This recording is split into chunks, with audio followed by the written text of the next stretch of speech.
네, 여러분 안녕하세요. 오늘은 파주 이야기 중에서 조선시대 두 번째 이야기를 해보도록 하겠습니다. 오늘은 사육신 성산문에 대한 이야기인데요. 성산문과 파주가 무슨 연관이 있을까? 바로 성달생의 할아버지, 그 다음에 증조 할아버지 묘도 파주에 있는데요. 성달생 묘는 할아버지 묘에 와서 특히 할머니가 돌아가셨을 때 성산문이 심묘살이를 와서 합니다. 이 묘가 어디에 있냐면요. 법원은 금곡리에 있는데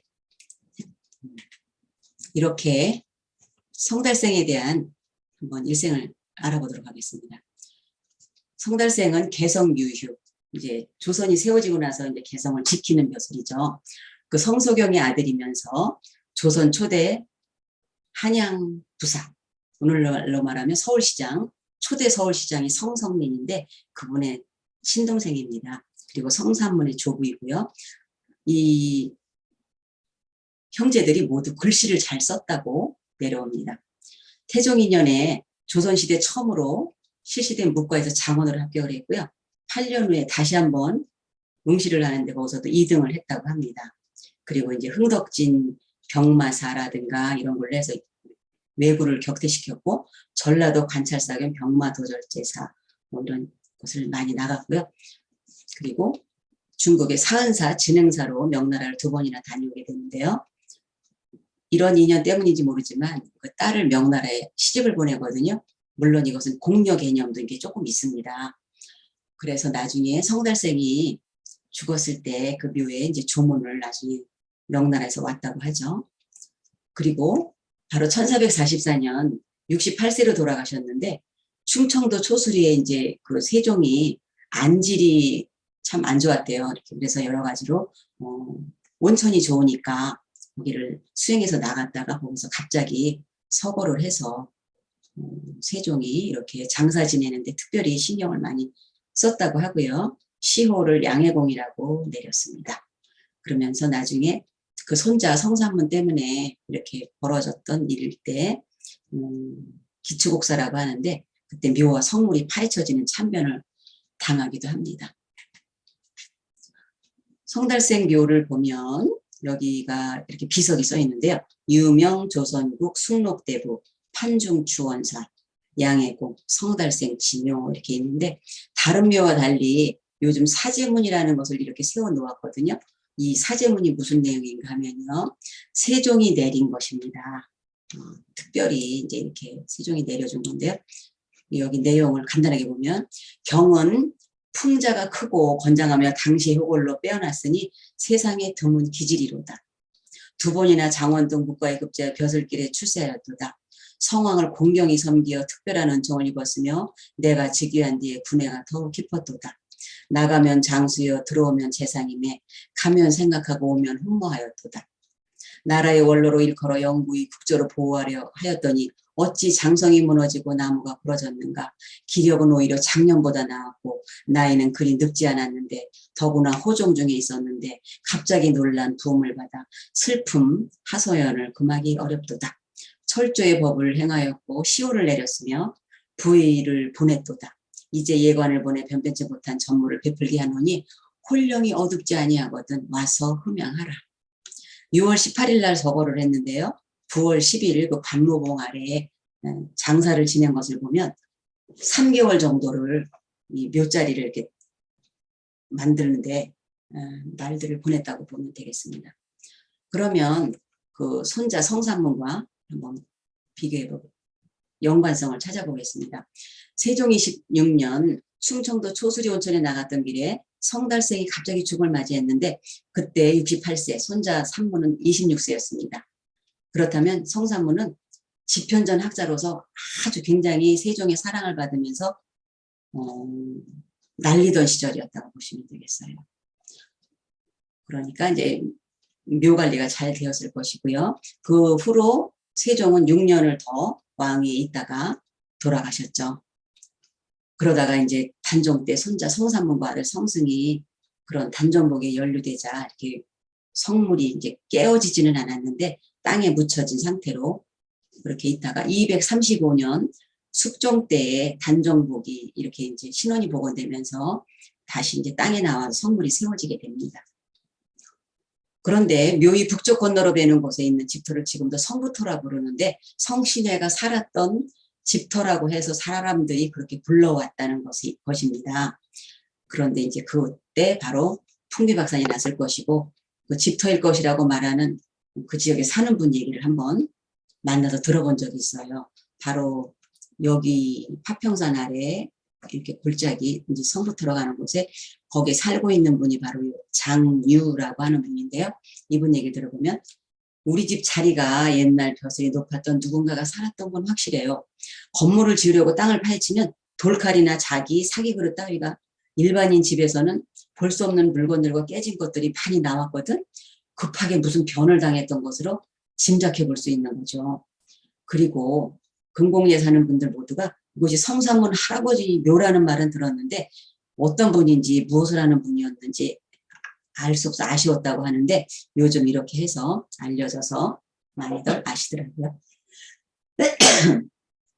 그러면서 동네 지명이 성삼문이 이제 그 16살에 할머니가 돌아가셔서 심여살이를 했다고 했죠. 이곳에 와서. 그때 먹을 하도 많이 이렇게 진득하게 앉아서 갈아서 공부를 해서 개울 불이 먹물빛이었다는 곳에서 유래해서 묵개울, 개목, 개묵이, 안개묵이 이런 식으로 불러옵니다. 그리고 공부했던 작은 이렇게 방이 있었는데 좀 집에서 떨어졌거든요. 그곳이 오늘날에 이렇게 문수함자리라고 하는데 그것을 먼저 이기연 파주문화원장님께서 이것을 증언을 해 주셨습니다. 그리고 성삼문이 태어난 곳이 바로 홍주 이곳인데요. 여기에 나중에 와서 묻혀 있는 곳이 바로 노은단입니다. 이 살던 집터에 이제 노은단이라고 해서 여기에 허묘죠. 이런 사육신들의 묘가 있는데 이것을 우암 송시열 선생이 성삼문 선생 유허비라고 해서 이것을 지었거든요. 이런 당대 대학자가 이것을 지었다는 것은 조선시대에 이런 충의를 닫아 돌아가신 분들에게 그 관심과 이렇게 신원복원을 위해서 이런 분들이 얼마나 노력을 했는가 알 수 있게 하는 대목이기도 합니다. 그리고 여기는 최영 장군 때부터 이렇게 그 마을 사람들이 마셨다는 물이 지금도 맑은 물이 나오더라고요. 이 도로변 아래. 그리고 여기에 보면 오동나무가 지금 하나가 자라고 있는데요.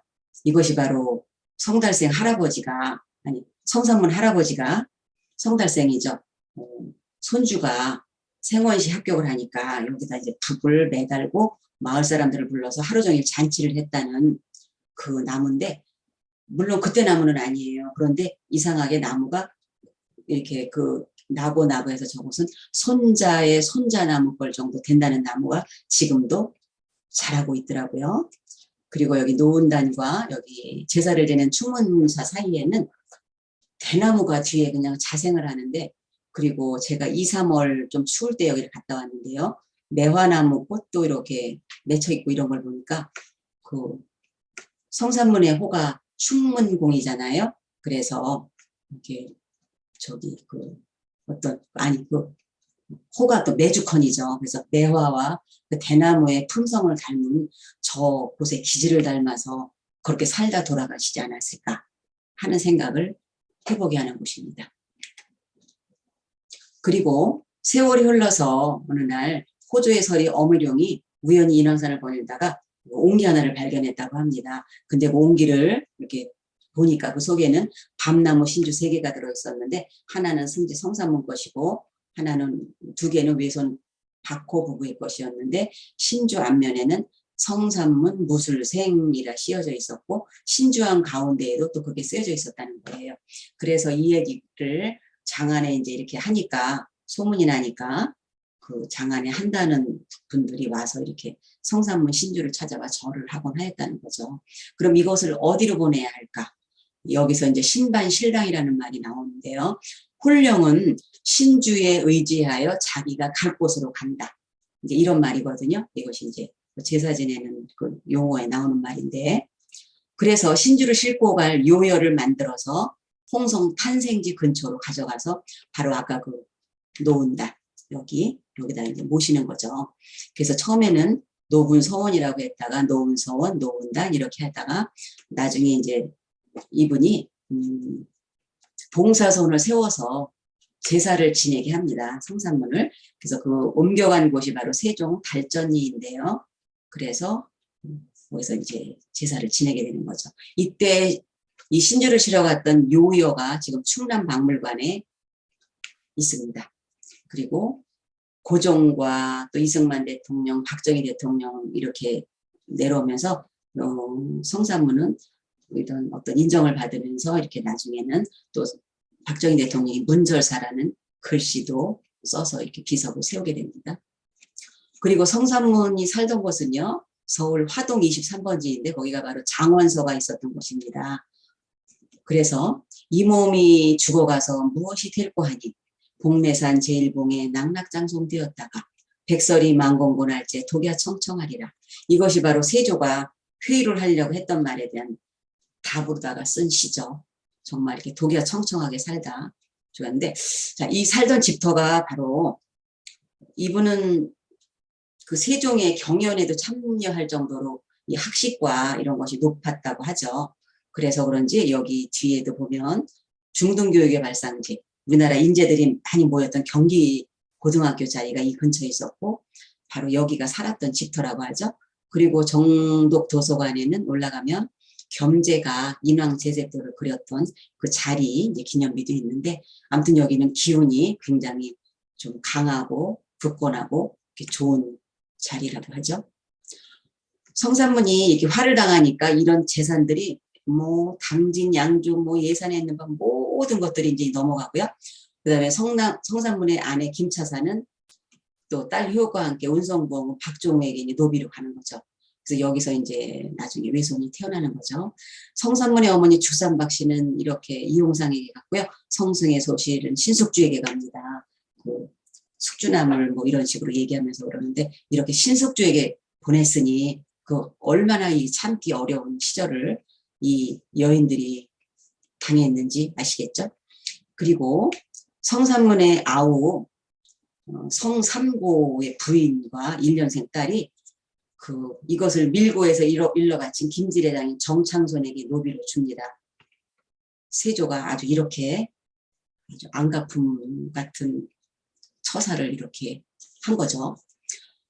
그 다음에 이제 그 매월당 김시습이 좀 미친 척 했지만 사실은 옳은 일, 정의로운 일을 정말 많이 했는데요. 바로 그 단종의 이 시신을 어떻게 수습해야 되지 않을까. 그래서 영호를 갔더니 이미 어몽도라든가 거기 사는 그 지방 유림들이 이미 잘 모셔놓은 정보를 듣죠. 그래서 여기서는 내가 할 일이 없구나. 그래서 이제 동학사로 옵니다. 그래서 거기다가 와서 그때 이제 화를 입은 사람들을 단을 쌓아놓고 제사를 지냈는데 그 자리에 세워진 것이 바로 이제 숙모전입니다. 그런데 여기에 제가 한번 가봤을 때 이렇게 까만 이 함에 있는 분들은 그래도 이제 좀 벼슬이 있었고 나이가 있는 분들, 그다음에 어리고 벼슬도 없었고 이런 사람들은 밤나무 진주를 그냥 하얗게 해서 조그맣게 해서 세웠는데 성신회가 제일 많았어요. 15기가 있더라고요. 그리고 사육신공원에서는 해마다 10월 9일이면 이렇게 제사를 지내는데요.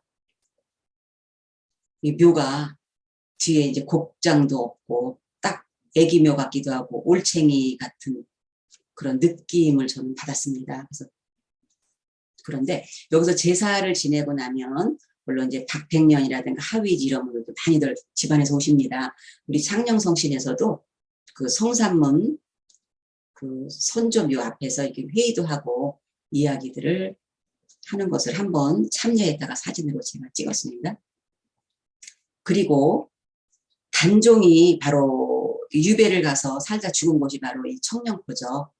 거기에 나중에 이제 사약을 받고 죽었을 때 어몽도가 지게에 지고 가서 묻은 것이 오늘날의 장릉자리입니다. 장릉자리에는 그래서 이렇게 어몽도에 여기 그 정려각 같은 것이 이렇게 있고요. 그리고 정조 때의 단종, 충신, 어정, 배식록이라고 해서 여기에 모실 사람들을 정해서 여기다가 이렇게 이름을 써서 충신단에 모셔 놓았더라고요. 이것도 한번 다녀왔습니다. 그리고 나중에 이제 신원이 복원되면서 나중에 나라에서 이제 고종 때 이렇게 땅을 주어지면서 문절사가 세워지게 되는데요. 바로 이 글씨가 박정희 대통령이 쓴 거고요. 여기를 한번 또 이렇게 조금 제수용품을 준비해서 우리 성신에서 갔다 왔던 적이 있는데 이렇게 좀 높고 크지는 않으나 그런데 이것이 세종시 향토유적 1호로다가 지정이 되었다는 거예요. 그래서 세종시 죽어서까지도 세종과 이 성산문은 뗄래야 뗄 수 없는 인연이 있는 거구나 이런 생각을 해보게 되었는데요. 왜냐하면 세종이 즉위하던 그 해에 성산문이 태어납니다. 그래서 600주년이면 같은 600주년이에요. 탄생 600주년, 즉위 600주년. 그래서 2018년 성균관에서 학술 세미나가 있었는데 이때 김동길 교수가 나와서 이제 연사로 말을 했는데 이때에 전 얘기를 속 시원한 얘기를 정말 많이 해주면서 특히 재밌었던 얘기는 그 밀고한 김질을 얘기하면서 김질이 아주 질이 안 좋아요 이렇게 말을 해서 아주 속 시원하기도 하고 이렇게 한번 웃음 안 나오는 웃음을 한번 웃어보았던 적이 있습니다. 성산문은요 이렇게 세종의 경연을 담당하게 됐고 관직이 많이 올라가면서 특히 성산문과 화제의 연관성을 찾으러 간다면 그 심효살이 할 때 공부를 그렇게 많이 하면서 나중에 이제 벼슬길에 나가게 되잖아요.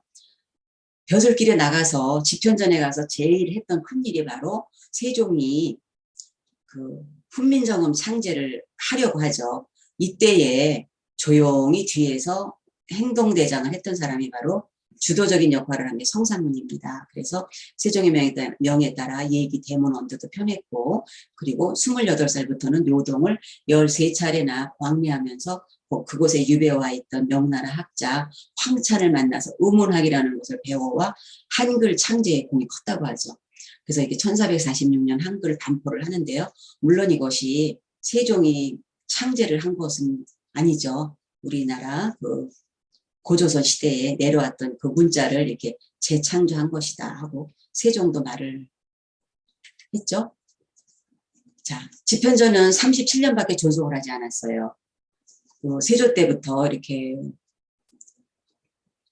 때부터 성종 때까지. 그렇지만 나중에 성종 때 경국대전을 편찬하는데 이 집현전 학자들이 정말 큰 일을 합니다. 그리고 그 명나라 사신이 왔을 때 이 자리에서 그 세조를 없애기로 했는데 거사일로 정했는데 이것이 자리가 좁다는 이유로 별운검이 폐지가 되었고 이것이 이제 한명회가 별 춤추는 것은 폐지하도록 하자 이렇게 했다는 말도 있죠. 그래서 나중에 세조의 사랑을 많이 받았는데요. 이때 거사에 차질이 생기자 김질이 장인 정창손에게 말해서 바로 세조에게 말이 들어가 모두 잡혀가죠. 이 사람들은. 근데 성산문은 세조를 가리켜 나으리라고 했고요. 그럼 너는 나의 신하가 아니었더냐? 내가 주는 녹을 먹지 않았더냐? 그랬더니 한 톨도 먹지 않았습니다. 해서 집에 가서 봤더니 정말 한 톨도 건드리지 않고 그대로 쌀이라든가 이런 곡식이 있었다고 하죠. 그런데 성산문이 그때 했던 벼슬이 승지입니다. 바로 국세를 담당하는 일이었는데 이때 세조가 또 짐짓 그러죠. 어떻게 그거를 뭐 받겠습니까? 이런 식으로 했더니 그래도 그거를 갖다 안겼어야 되는데 성산문이 그 국세를 끌어안고 이제 세종도 생각났고 뭐 여러 가지 그 추구이가 끌어올랐겠죠. 그래서 이제 국세를 끌어안고 통곡을 하였다는 거예요. 그래서 이때 세조가 회유회가 안 될 인물, 죽여야 할 인물로 이제 이렇게 꼽았겠죠. 그래서 이런 시를 쓰면서 자기 의지를 표명하고 이제 죽어갔는데 38세로 죽었을 때 거열형, 목과 두 손과 두 발을 노끈으로 매서 이렇게 마차에 말이 잡아 다녔다고 하죠. 이렇게 죽여서 이 주검은 전국을 돌게 했는데 이때 돌았던 것 중에 충청도에 갔을 때 그 다리 하나를 그곳에다가 이렇게 묻었다는 말이 있죠. 그래서 충청도에는 또 묘가 있고요. 사육신묘가 또 노량진에도 있고 이런 겁니다. 남해오는 추광집에 그 육신전에서 이 사육신, 생육신, 전육신들의 높은 절의를 이렇게 기록을 했어요. 다른 사람들은 무서워서 쓰지도 못했던 이야기를 이렇게 썼기 때문에 이것이 전해오게 되는 건데요. 파주에는 전육신, 이때 황보인이 영의정이었죠. 그 다음에 김종서, 아주 사군 육진을 개척해서 이렇게 변방을 지켰던, 거기도 다 때려 죽이는데 이것을 전육신이라고 하고요. 그 다음에 이제 그분들을 제사 지내는 황보인 묘 옆에 월계단이라고 해서 전육신 6분이 거기에 단이 있고요. 그 다음에 생육신 성담수의 단은 파평산 성신의 묘역에 있습니다. 그 후 많은 학자들이 신원복원을 위해서 노력을 했고요. 그래서 돌아가시고 235년이 지난 숙종 17년에 신원이 복원이 되어서 이족 판서에 추증이 되었고요. 이렇게 이제 영원 장충신단, 창절사, 의절사, 공주, 동학사, 숙모정, 창령의 물개서원 등의 제향이 되어 있고요. 이렇게 해서 송시열이 이 다리를 묻었다는 연산 성선생 유업이 태어나서 살았다는 곳 홍주 선성생 유업이를 송시열이 쓰게 되는 겁니다. 시호가 충문인데요. 고려 말에 정몽주 선생은 이렇게 또 고려에 대한 충을 지켰다가 이제 문충공이 되는 거죠. 그래서 성삼문과 정몽주가 이제 비슷한 문명의 길을 살았던 것이죠. 자, 그래서 만고 충신, 의국충절의 대명사 성삼문 탄생 600주년에 세종적이 600주년에 김동길 교수란 이렇게 말을 합니다. 38세라는 짧은 삶을 살다간 충절이 표상인 성삼문의 인간됨을 일찍이 그를 존경한 함석헌 선생은 어떻게 말했냐면요. 내가 한국인이라는 것을 자랑으로 느끼는 것은 성삼문 같은 분이 계셨기 때문이다.